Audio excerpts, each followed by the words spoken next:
All right, folks, we are live with the Combatcast, and we are under stressful weather conditions today as Chevy's power has been in and out. So we're going to give our best to bring you a show, and we're going to talk about what we thought were the best things of the year, fight of the year, KO of the year. But before we do that, we're going to talk about UFC 296. And before we do that, I'm going to take a moment to share some things when Chevy tells you what's coming up. All right, so December 29th, we'll be doing our preview show for the 2024 upcoming year, what we're looking forward to, fights we want to see, who we think is going to excel as a fighter next year. And then I'm thinking, we haven't finalized this, but I'm thinking maybe we take a week off, January 6th. No fights for the next 2 weeks. Take a week off. We are working as you know, working fans. So, and then back at it January 13th with an exciting fight night, UFC fight night, Ankalaev versus Walker 2. If you'll remember, that first fight ended in a disqualification or no contest or whatever because of a very illegal knee from Ankalaev. So, yeah, no, and we knew they'd make this fight again. So, you know what? Hey, I'm glad they did it, and yeah, I'm all right with the week off. Sorry, fans. We'll put a best of show out there. I'll talk to producer Joe. Yeah. But you want to get right into what was UFC 296 over the weekend. We'll talk the main card. I missed a couple fights. I had prior commitments, but I saw most of this card. However, maybe you want to talk about before we get to the main card, that Cody No Love fight, huh? Because shout out to Cody. He looked like vintage Cody. He looked fast and powerful. He clipped Kelleher, who is still a great bantamweight. What a horrible haircut. Go ahead. Yeah, the haircut. The I think DC called it a beaver tail. There's another fighter. I can't think of his name off the top of my head, but there's another fighter that's been doing that haircut, and he dyes it a different color every fight. I mean, I guess if you're on the prelims, that's one way to we're talking about it, right? It's one way to get noticed. Sure. But it is a terrible haircut. Among the worst I've ever seen for sure. But Cody No Love got it done via KO. Vintage looking Cody. Looked great. I'm thinking him and Dominic and Chael said this as an analyst when he was working with Cruz, but I'm thinking him versus Cruz, the rematch should be next. Yeah, he called out Davidson Figueiredo. Also a good call out. Good call out. I mean, you want to get back in that title contention. It shows where his head is mentally, and I appreciate that. Now, personally, Cody struggled with Rob Font. I don't like to do MMA math, but Figueiredo handed Rob Font in that first fight back at bantamweight after many, many years. I think Davidson's going to be fighting for a title sooner than later. They want to make that fight. That's a great call out, but I'm with Chael. I'd like to see the fun fight with Dominic Cruz, and if Cody pulls that off, then maybe we look at, a fight that could get him to a title shot. Because at this stage in his career, being that he's had those brutal knockouts, I'd like to see him take a fun, safe path and possibly get that title shot. Yeah, the only reason I don't see it maybe happening is Cruz still vying for a title, and Cody doesn't get him any closer to a title. He's done his dues, and maybe he'll continue to, but taking fights below him in the rankings or whatever to try to get back to a title fight. He's preached about that before. So it's I think it's a good fight for both guys. Great matchup wise. I'm sure Dom would love to get that one back. So sure, absolutely. All right, let's get into this main card. So in Gerry, Vicente Lucque was supposed to be leading off this card. We talked about it last week. Very exciting, a lot of drama going around it. Unfortunately, Right. Unfortunately, Ian Gerry ended up with pneumonia, was not able to make it to fight night. And then I think they already scheduled him with somebody else. So Jeff UFC 299, which is a great fight, but right. Leaves Vicente out in the cold, so hopefully they hook him up with something good. So, but that means Josh Emmett versus Bryce Mitchell was moved to the main card, What'd you think about this one? This was funny because I was telling you off air, I ended up being home a little late, so let's just see if I could find something online. And I found this really slow site on my phone for a little while. And I just this is the one fight I watched like live, and it was stopping and going, and then I just saw the knockout, and I saw Mitchell like, whoa, and I made sure to watch it again the next day because it was such a scary, impressive knockout. It was like one of those sadistic car wrecks I felt like I couldn't turn away from. Like, I wanted to see it again. Especially I knew he was okay, but okay in the sense that I knew he didn't die or anything, but right. Well, that's what it looked like. He started convulsing and everything. That's when Emmett stopped celebrating. It was scary for a minute, but yes, he is still currently alive. Yeah. I hope Emmett gets a big fight out of this too. I hope he fights maybe Max or somebody. Emmett is, he's a good striker, but he's not the most elite striker because there's some elite strikers in that division. Your Holloway, Yair, who's the kid fighting for the title right now that I'm blanking out on? Poirier, right. All very elite strikers. But he's such a good wrestler, and he's a nightmare matchup, I feel like, for these other wrestlers. If you don't have your striking in order, he has that kind of power that he's going to literally curl your toes up and knock you out. And it's scary, and that was the scariest knockout of Bryce's career that he's ever been on. I don't know if Bryce was ever knocked out before. No, okay. Yeah, he's only lost that decision to Poirier, I believe, and then this terrible KO. He took the fight on short notice, maybe having to cut weight a little quicker than usual, but really it just comes down to Josh Emmett is by far the most powerful featherweight, and he put on display. Obviously, glad that Bryce was able to get up. He put out a Twitter or Instagram video or whatever afterwards, thanking his fans for the support, saying that he was okay and happy for his health and all that. So I'm glad he's all right, seemingly for now, but that can affect you the rest of your career. Sure. It's possible that the light gets shut off on him very easily now going forward. Those kinds of things happens after these kind of knockouts. So hopefully he's all right, but yeah, shout out to Emmett. Super powerful, needs a big fight. I think, Max is probably a good shot. He needs to be up there somewhere in that area. I know he recently fought Yair, so it probably won't be that one. I think Ortega and Yair are matched up again, but maybe an Ortega would be a good one. If not, Max is where it's at. Ortega's been out of my mind because he's been so the injury and everything too. Yeah. So, but continuing on with this card. Yeah, Tony Ferguson versus Paddy Pimblett. Yeah, what an interesting fight, I thought, personally. Because I don't want to knock, especially Paddy, because he won. I don't want to knock the performance. But you know how some people say in a performance, you can take away both guys kind of won? It's like both guys kind of lost in a certain way. And this is why. One, Paddy looked improved in the sense that he was super aggressive early on. Tony is declining more and more, it looks like, though. But the speed of Paddy, that first round, was incredible. He was having his way with him with the strikes and the takedowns and the wrestling. Paddy looked sharp in that first round. Round two, I noticed Paddy started to look a little tired. But then it went right to the ground, and Paddy basically remained on top. Tony busted him up with an elbow from the bottom on that note. Tony always still dangerous, but Paddy's a capable grappler, where it kind of showed stylistic at this point in his career. Might have been a good matchup for Paddy in the sense he was able to hang on that ground. Now, that being said, and this is where again, maybe a little bit of loss in my eyes in some ways for Paddy. That third round, I mean, people talked about it a little bit, but I think Paddy was fucking done. And that's not to say Tony should probably retire, but Paddy was in bad. He looked very fatigued in that third round. But credit to him, he mustered all that energy, got that takedown, and was able to stay on top and avoid situations. Personally, I think for whatever reason, Tony doesn't have that explosive nature anymore and wasn't able to get out. But like you could definitely see a younger Tony Ferguson at that point. Like his cardio was still there, but he wasn't able to do anything with it. Bottom line, at the end of the day, good win for Paddy Pimblett.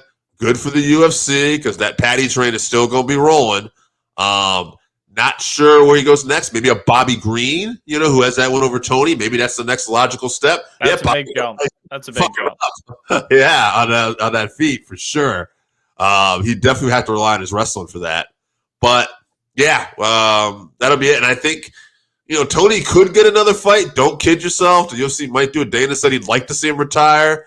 We said that with BJ Penn for a bit before we found he did pull the plug on him. I'm hoping not. I'm hoping Tony retires, and he had a hell of a legendary career. So I'd hate to see him, and I'd hate to see him keep going. Yeah. I was very excited for this fight. I said from the beginning it was lose-lose for Paddy. If you lose to Tony, it's terrible look for you. And if you beat Tony, okay, well, he's lost 6 in a row. You should have beat him. And he wasn't able to finish him, so that's a knock against him. You mentioned the cardio, but he did, go all out and really beat the shit out of him on the ground. So he did use a lot of energy. And he said he wanted to display his grappling, just getting that 2nd degree black belt. And he really handled Tony on the ground.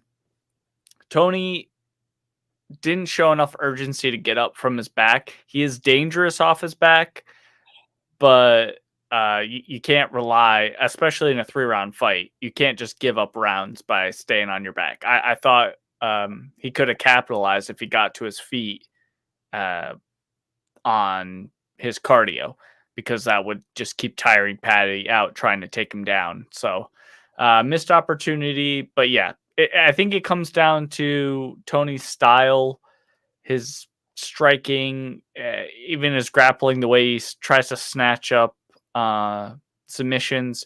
They're all very athletic movements, and he's 39 years old. Right. You just don't have the same athleticism at that point. So yeah, I would like to see him retire. Do I think he does? Probably not. So I think the UFC should do a solid and cut him, and he goes to maybe PFL or Masvidal's league and does something there where he can possibly win some of those fights, keep doing what he's passionate about, and make a little bit of money. He's never gonna be champ at 155. Also, Paddy looked huge too. I don't know if you noticed that, like just frame wise, like his frame, he looked so much bigger than Tony. So Paddy hasn't been in there in a while, so I hadn't seen him, but good fight back for him. Tough all around. Hot take. How much big business would UFC 300? I'm not saying it's the main event, although it's probably the only way Conor would fight. But how much big business would Conor McGregor, basically we call it a tune-up fight, would Paddy Pimblett be? Yeah, could do it. Yeah, the Irish UFC fans would be fucking insane for that. Yeah, that would be crazy. I don't know. Yeah, I'm not sure. I'm not sure.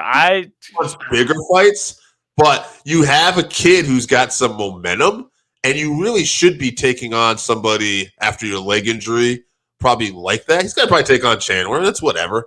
But I'm just saying, like as a matchmaker, for me personally, I'd be like, man, I'd like to, because to me, if you're in a promotion, you're like, Conor comes in, beats this kid. No losing steam on Paddy. We can still rebuild him for now, and it'll still be up to Paddy.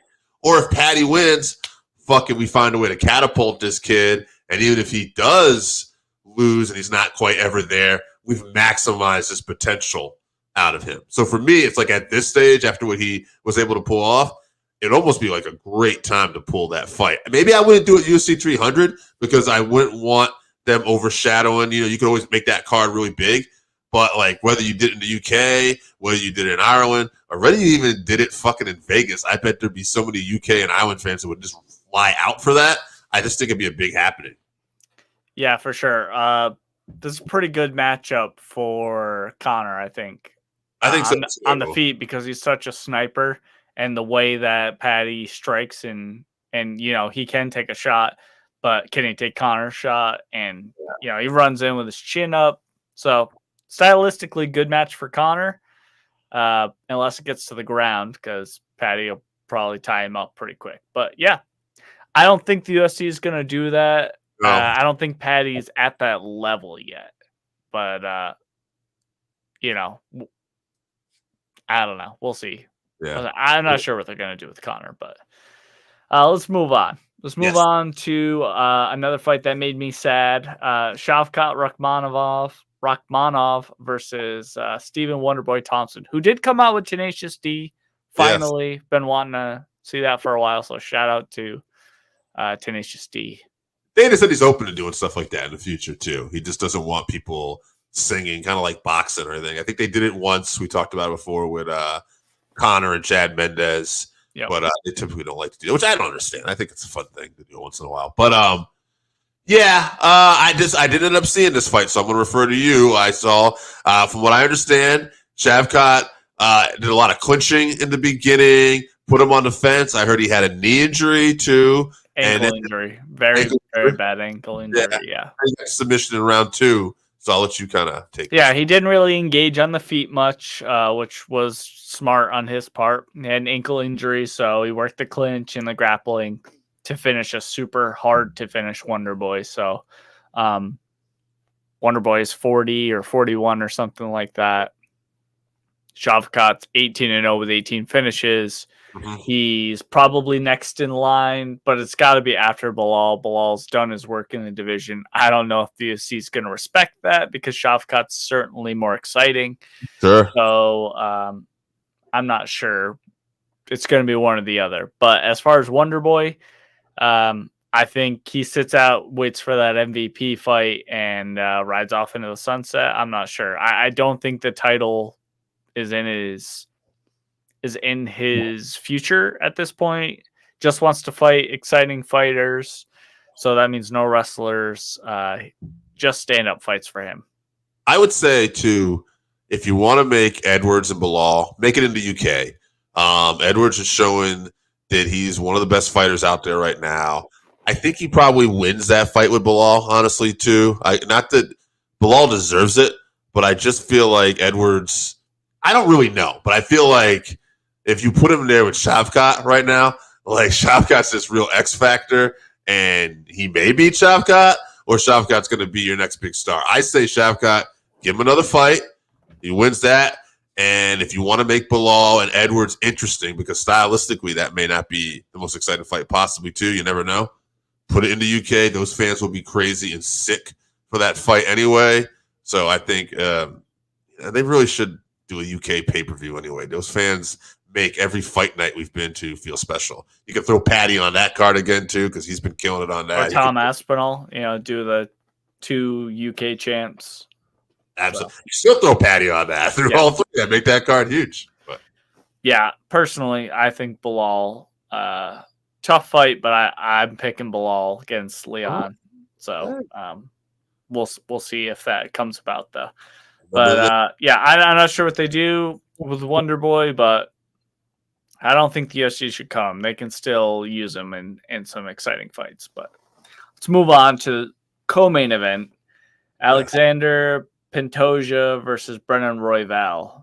Okay, and then I'll get to you back on the main event. But it's another one I have to refer to you. From what I understand, Pantoja looked good. I thought, from what I read, he was dominant. Could have possibly took all 5 rounds, but I heard round 1.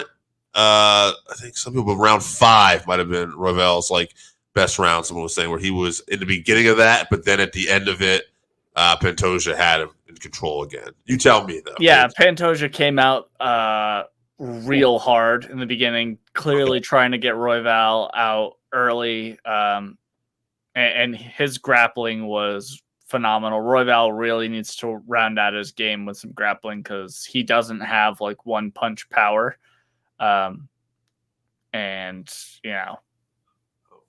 it was rough after that. It was kind of a boring fight. He really dominated until the 5th round, and he was just out of gas at that point. But Royval kept landing on him over and over again, landing shots, but just not powerful enough to hurt Pantoja. He just kept walking forward like a zombie with no cardio. So Shout out to Pantoja for just being super tough and hanging in there, even though his original game plan didn't work. But ultimately, flyweight, not that exciting to me currently. I am a fan of Pantoja and stuff, but matchup wise, none of them really do it for me at this point. Need some fresh blood in that division. Yeah, for sure. All right, let's talk about this main event. Leon Edwards versus Colby Covington. I mean, not much to say here. Edwards kind of outclassed him anyway, like in the sense that what was amazing to me was that whether it's Kobe freezing or Edwards just being that technically good, is that this is the only fight I could think of where Kobe didn't push somebody else up against the fence and, in his pace. Even the fights with Usman where he lost, Kobe was pushing that pace. He may get caught and then he comes back. That did not happen here. Leon controlled the striking and then competed okay with the grappling. He took him down one time. When he took him down, he got right back up. I thought it was just an impressive performance for Leon Edwards. And I'll give him this because I know we've talked about sometimes at the end of it, I think his coach was yelling at Kobe and stuff like that after some of the horrible things that he did tell his coach to, hey, keep it down, right now. So I thought, okay, good on. Because it's his moment to talk about what he wants to do. And that fucking old man was being an idiot behind him, being distracting as fuck. Right. Yeah, no, so good on Leon. Right. Maybe just it needed to be done. But regardless, impressive. Leon should fight Bilal next, like we talked about already. What were your impressions of this fight? Yeah, Colby froze for sure, 100%. He did nothing in the first 2 rounds and failed to do almost anything after that. So the first 2 rounds are definitely on Colby for not. The only way he can win a fight is by pushing the pace, going forward, pushing his opponent up against the cage. He knows that. He didn't do it, obviously. He played right into Leon's game of fighting at range, which Leon's the best in the division at for sure. So maybe we just don't give title fights to guys who have been out for 2 years. And, he talked about ring rust. It was pretty apparent to me that the first 2 rounds were ring rust. And then, 3, 4, and 5, you can say Leon's just better. So, yeah, I don't know. Not an impressive victory for Leon for me. And very lackluster performance for Colby. So Bilal needs to be next. Hopefully he can get the win. That would make a lot of people angry, which would make me happy. So also the fight that wasn't scheduled on the card, we should probably talk about. Some fucking idiot, which I believe is Dana White, took responsibility for it. Put Sean Strickland 2 rows ahead of DDP. Yes. And so they put the camera on them, obviously asking for a reaction. Sean Strickland turned around, pretended he was shooting DDP with his hand. Camera pans away, and Sean Strickland politely asks Gilbert Burns' family to move out of the way before jumping 3 rows or whatever to land on top of DDP and start pounding on his head. Yeah, it was crazy. DDP did go like this, although he was clearly kind of playful. It looked like I think he wanted like a face off because Sean was, facing away from him and wasn't looking at him.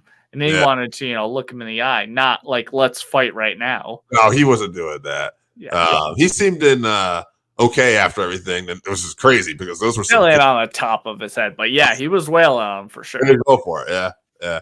And then I think it was Juan who had Cheeto Vera's the new Just Bleed guy because he's Cheeto, just like, yeah.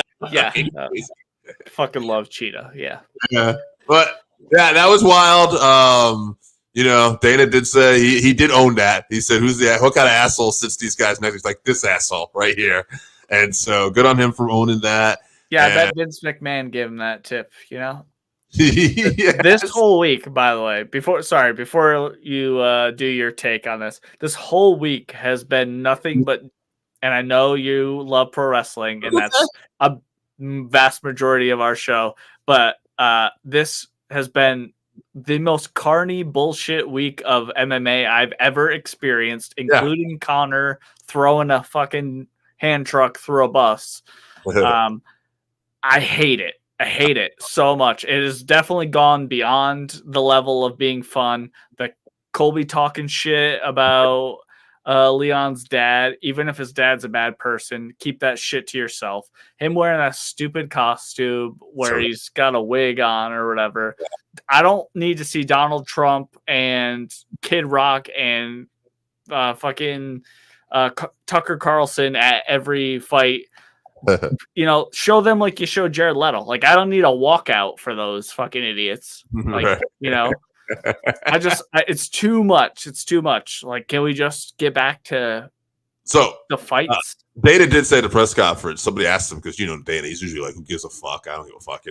He actually said that, that was too much. He actually agreed. He actually said that, anytime we start going to the families, it's always a little uneasy. He said that was uncomfortable. He said, I didn't care for that. I'm sure he wasn't a fan of Sean Strickland dropping the F word. And I'm not talking about. Oh, definitely not. Yeah. But yeah, he did not like any of that. And he said, it gets them in trouble sometimes too, the fighting with the commission and stuff like that. But that being said, too, somebody did ask him, and it's crazy.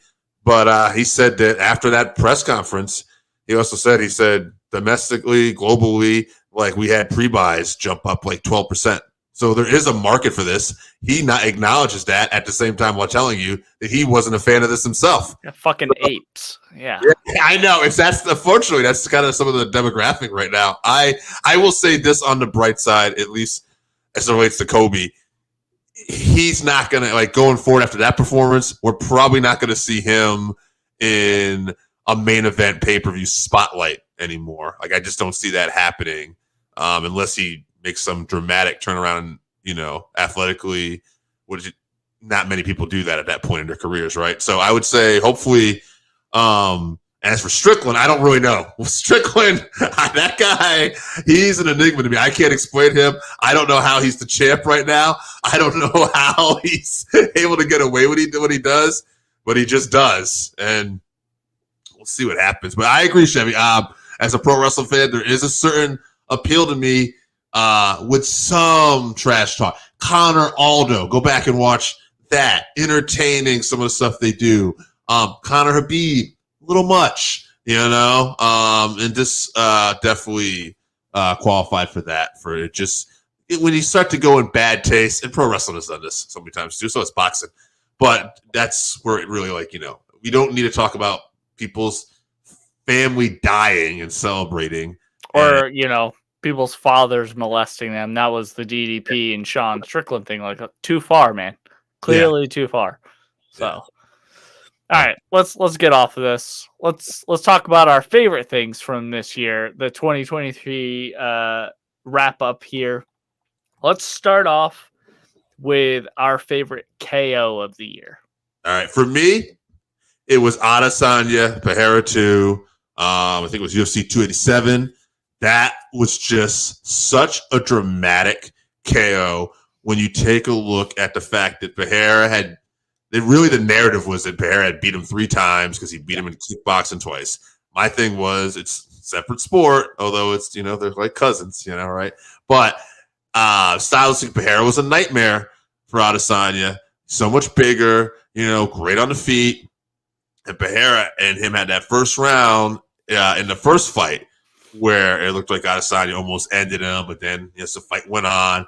And it was really a narrative that Pereira just had his number. And I thought, well, I don't know about that. All these fights look like they could have ended anyway. And this is why MMA is beautiful at times. And that showed it that anybody can win at any given time.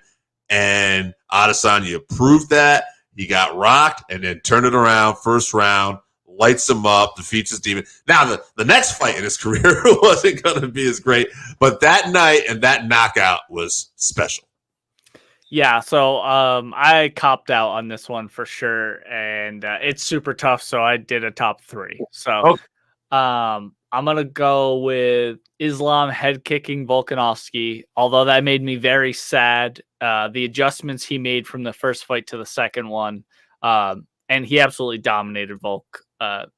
forget the fact that it was short notice and all that. Islam did what he needed to do. He controlled the variables that he was able to control. So impressive performance, excellent shot.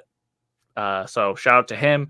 And then I also went with Gaethje head kicking Poirier because that fight was amazing. Excellent back and forth. And then Gaethje's adjustment and getting Poirier to lean into that shot. Also phenomenal. And then my third, which I ultimately think is my number one, would be agreeing with you, the Izzy and Pereira, which you talked about. Also, the follow-up, the celebration of shooting the arrows into him afterwards. Just so good. Again, a amount of trash talk to go to our thing earlier. It's fine. You know what I mean? What circumstances. Yeah. They see each other like in the airport and stuff. They're not brawling. Yeah. I mean, they're not best friends or whatever, but there is a respect for sure. Yeah. Honorable mention has to be that Josh Emmett KO. Yes. You curled him in. Yeah. I've never seen a KO in the UFC where somebody had convulsions from it. It looked, and I think Rogan said this, he dropped like it was a head kick. Like that's just an overhand right. And it landed, on the cheek. It wasn't like spun his head around or anything like that. He just hit so hard. So I'll put a TKO in there too, and then we'll go on to the next one.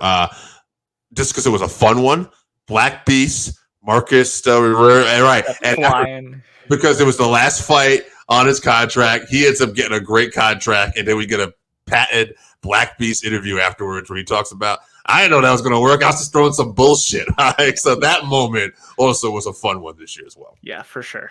All right, let's move on to our favorite card of the year.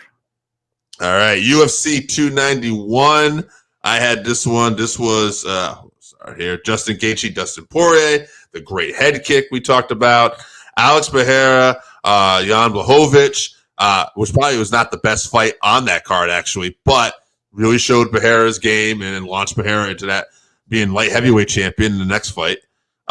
Derek Lewis, like I had mentioned earlier, that was also on that card, that fun one. Bobby Green, Tony Ferguson, sad with Tony, but again, this was a fun back and forth fight. And Kevin Holland submitted Michael Chiesa with a Darce choke right in the beginning of that too. So that to me really stuck out. There were a lot of great cards this year, actually, but that one stuck out to me. I picked UFC 295, so that was all finishes on the main card, including Pereira Prohaska. Yeah. That included Pereira and Prohaska for the light heavyweight belt. Tom Aspinall defeating Sergey Pavlovich for the heavyweight belt on short notice, and all at the Mecca MSG in New York City. So that's probably, I don't know how that slipped my mind. That's probably definitely will be it. All right. Well, regardless, we'll move on. Yeah. Fight of the year. Okay, I went a little outside the box. Right.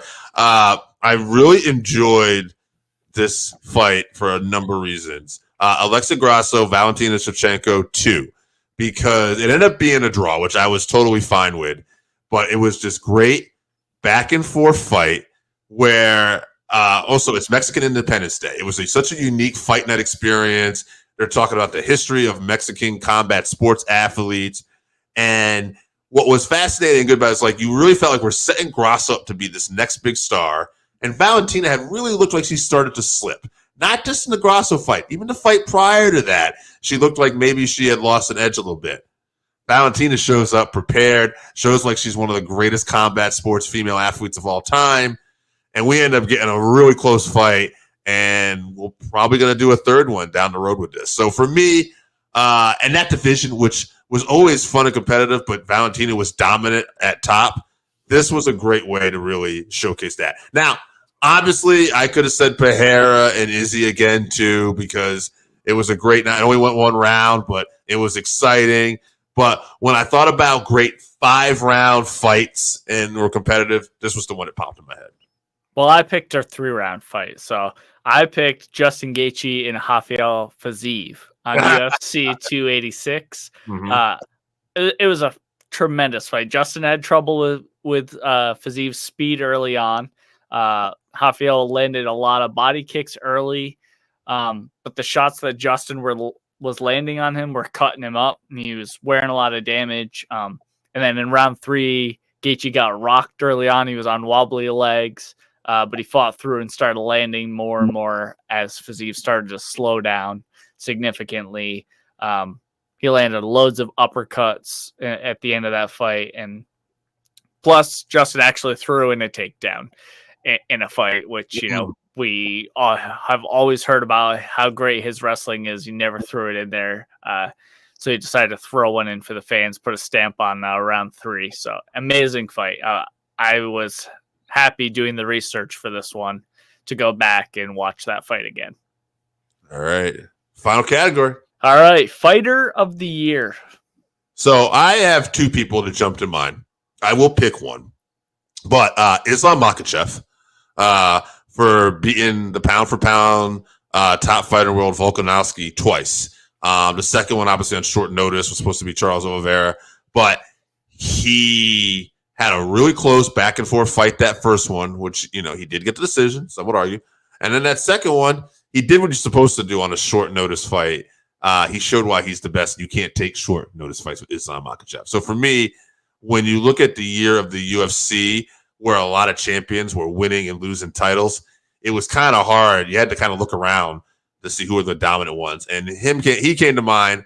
And, of course, Leon Edwards, whose fights were, at least when Usman was more competitive, but he did beat Usman in a rematch, a fight that, you know, ended the last year. But if you look at that fight, a fight that he was really losing, and then pulled a Hail Mary round head kick, gets the win. But no, he, like Freddie Roach said, he comes back. He's like 30% better now that he's a champion, has a competitive fight, wins, gets the title. And now Colby, who we both admit probably did froze, but we also talked about how horrible that trash talk was. But Leon has admitted he had to, he did struggle with that. But he persevered, and he put on a great performance and showed why he was the best in that division currently. So for me, Edwards is right there in terms of fight of the year. So I may pick him. I'm going to go with Islam, though. I'm not picking either one of them. So all right. I'm going to go with Tom Aspinall. So he came back from a torn ACL in 2022 and TKO'd Tibura. And then after that, he took on the scariest puncher in the division on short notice with a back injury in MSG for the heavyweight belt. And then KO'd him. So he's the man. He's got to be my 2023 fighter of the year. He should have the real heavyweight belt. John Jones is a punk ass bitch. And the UFC is fucking stupid for thinking that people care enough about this Stipe Jones fight to not give Tom the real belt. Yeah, maybe move on. Your cat agrees. And hey, he knows, that cat knows. We've gone almost 40 minutes. This was a big episode. Tell people what we got coming up one more time. All right. So next week, December 29th, 2024 preview show. And then we'll be taking a week off before coming back January 13th, UFC Fight Night, Ankalaev versus Walker 2. All right. Guys, hope you like the award show. Maybe in the comments, let us know some of your picks. And, hey, can't wait to kick off 2024. We'll see you next week. Thanks for tuning in, guys.